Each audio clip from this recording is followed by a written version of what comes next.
عقل مندوں کے لیے ایک زبردست مثال. ہم تربوز خریدتے ہیں، واٹر میلن، مثال کے طور پہ 5 کلو کا ایک تربوز ہم نے خریدا، اور جب اسے کھانے لگتے ہیں تو پہلے اس کا چھلکا اتارتے ہیں نا.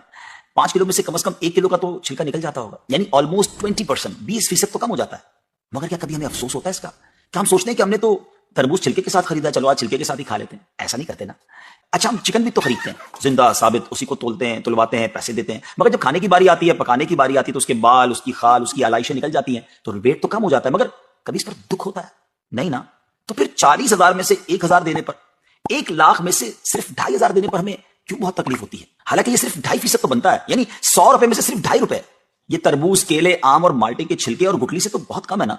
اسی تو زکات فرمایا گیا. ہاں، ایک اور بات، سال میں ایک ہی بار دینا ہوتا ہے. مالٹے کا، تربوز کا تو ہر بار چھلکا اتارنا ہوتا ہے نا. یہ 100 روپے میں سے 2.5 روپے یا 1,00,000 میں سے 2,500 روپے سال میں ایک ہی بار دینا ہوتا ہے، اور اسی کو زکات کہا گیا. کیا برکت والا کام ہے یہ. مال بھی پاک، ایمان بھی پاک، دل اور جسم بھی پاک، اور معاشرہ بھی خوشحال.